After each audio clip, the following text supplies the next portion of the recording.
اللہ الرحمن الرحیم۔ یوٹیوب کے پیارے ناظرین، السلام علیکم ورحمۃ اللہ وبرکاتہ۔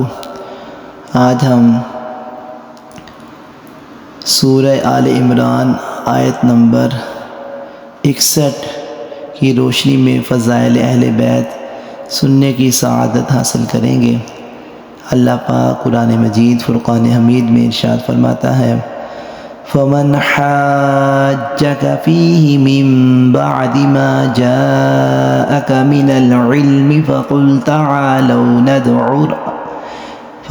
تَعَالَوْا نَدْعُ أَبْنَاءَنَا وَأَبْنَاءَكُمْ وَنِسَاءَنَا وَنِسَاءَكُمْ وَأَنفُسَنَا وَأَنفُسَكُمْ ثُمَّ نَبْتَهِلْ فَنَجْعَلْ لَعْنَتَ اللَّهِ عَلَى الْكَاذِبِينَ۔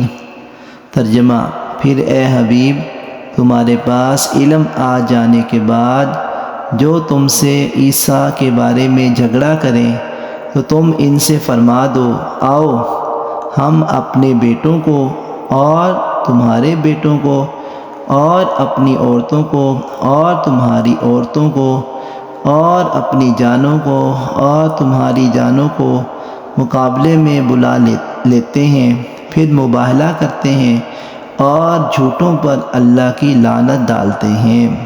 تفسیر: فَمَنْ حَاجَّكَ فِيهِ، جو تم سے عیسیٰ کے بارے میں جھگڑا کرے۔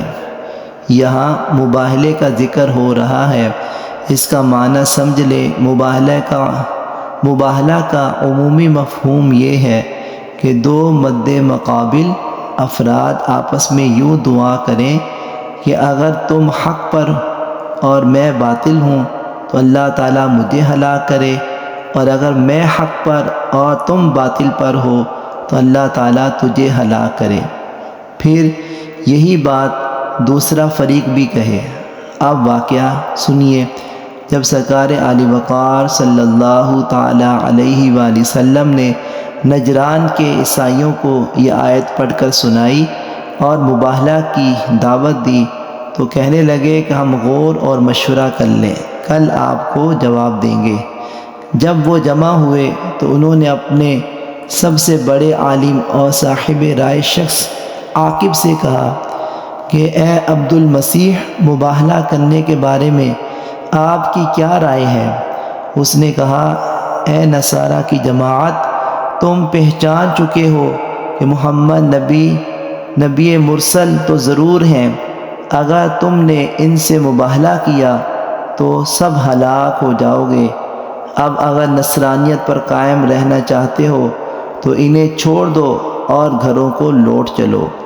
یہ مشورہ ہونے کے بعد وہ رسول کریم صلی اللہ تعالیٰ علیہ وآلہ وسلم کی خدمت میں حاضر ہوئے تو انہوں نے دیکھا کہ حضور انور صلی اللہ تعالیٰ علیہ وآلہ وسلم کی گود میں تو امام حسین رضی اللہ تعالیٰ عنہ ہیں، اور دست مبارک میں امام حسن رضی اللہ تعالیٰ عنہ کا ہاتھ ہے، اور حضرت فاطمہ رضی اللہ تعالیٰ عنہا اور حضرت علی کرم اللہ تعالیٰ وجہہ الکریم حضور صلی اللہ تعالیٰ علیہ وآلہ وسلم کے پیچھے ہیں، اور حضور پر نور صلی اللہ تعالیٰ علیہ وآلہ وسلم ان سب سے فرما رہے ہیں کہ جب میں دعا کروں تو تم سب آمین کہنا۔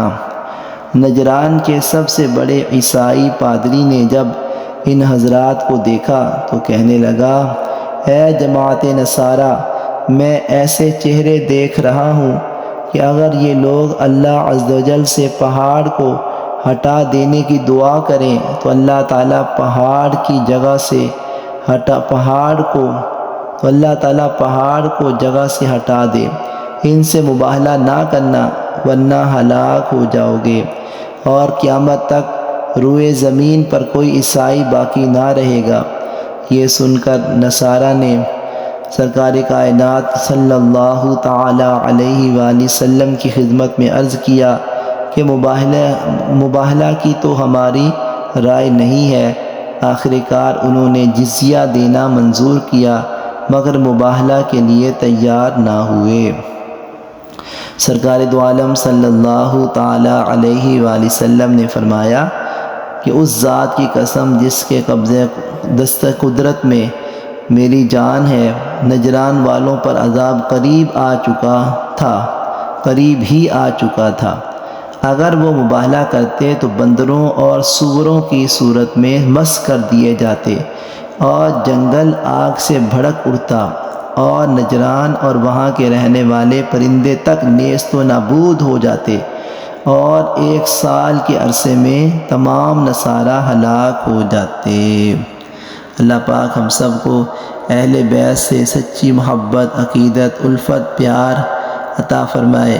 ہمیں تو اہل بیت سے پیار ہے، انشاءاللہ اپنا بیڑا پار ہے۔ تیری نسل پاک میں ہے بچہ بچہ نور کا، تو ہے عینی نور تیرا سب گھرانہ نور کا۔